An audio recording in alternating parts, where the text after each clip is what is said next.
Hey, welcome back to the garage, and this is Ripo. We're gonna have another minis drop for today, and it's from a different shop. So, I've been crazy about 3D printed stuff lately, and I checked out the local online store, Shopee to be exact, and I found a number of other 3D printers around, local ones. So, I ordered from a shop called HLS 3D. I'll be linking their Shopee below later. So they said I ordered this and they sent my stuff on one of their 3D printer filament boxes, which is quite okay. Um, Recycles stuff from what they have. So let's take a look at what they sent out to me. So taking out a bunch of these, quite an quite a exercise of. I actually opened these previously, so I kind of had a preview of what they have. So let me just throw the stuff on my table like so. Yay! So excited about this one. Alright, so what I ordered from them actually are a bunch of terrain pieces, fantasy and sci-fi related. So let me go over them one by one. Okay, so let's start with the smaller pieces first. I ordered a bunch of crates and barrels sets there. So they're all fused together, the sets, right? And as you can see, we have the usual layer lines, which can be fixed by primers and surfacers. So I'll be working on these later, right? So I have a couple of those sets, and then individual barrels, like what you see here.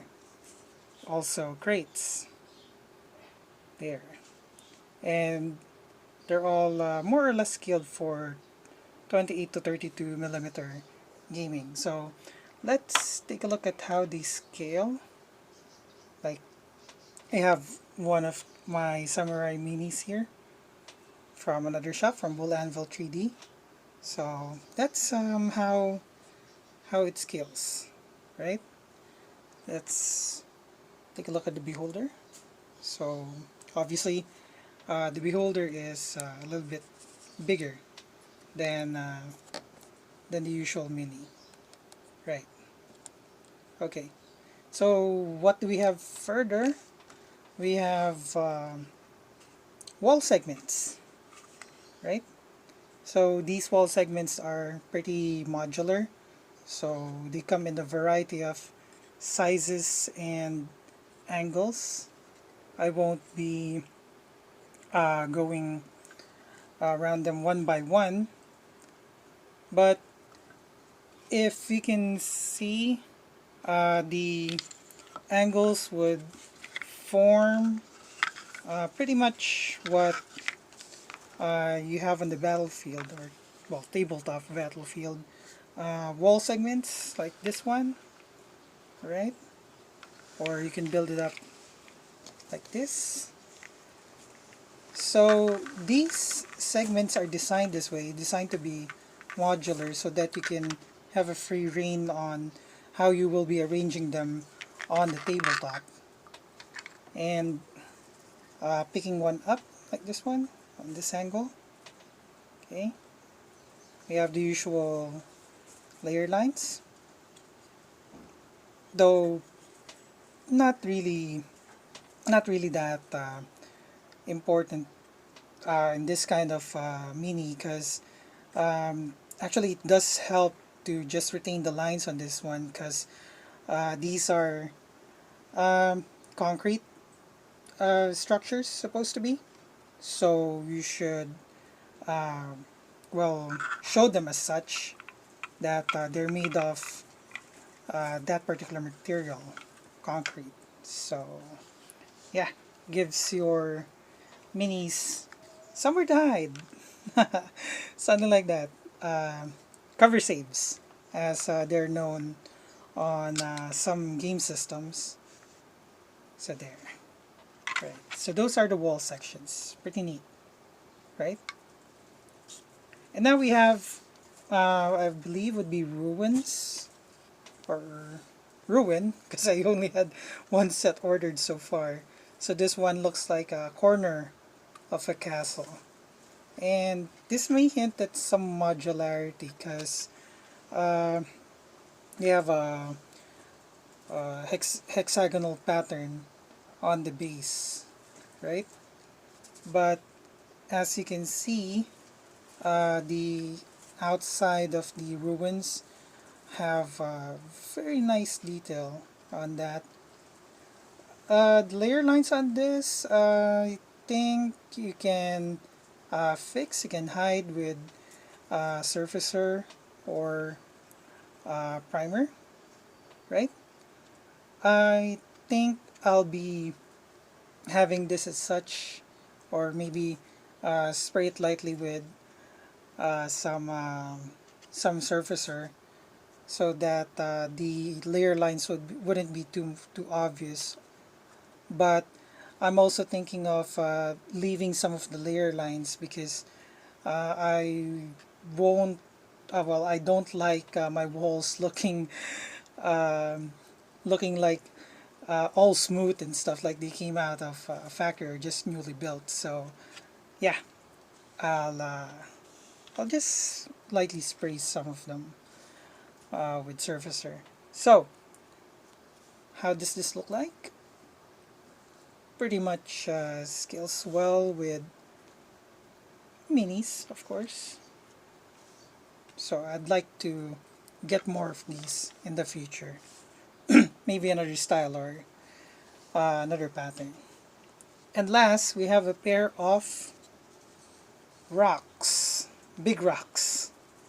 Okay, so I think these would represent desert rock formations. Pretty cool, actually. I like the I like the texture of this one.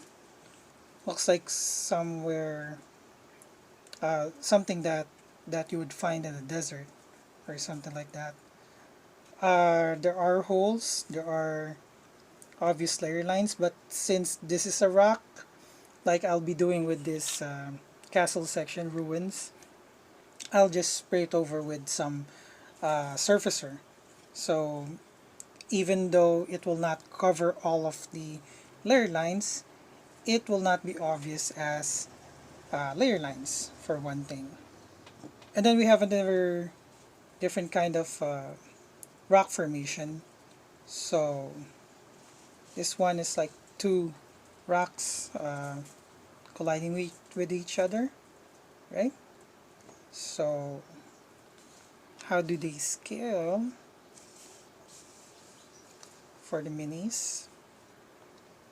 Pretty much okay, pretty much cool, but there's another thing. There's another set of minis that I would recommend these.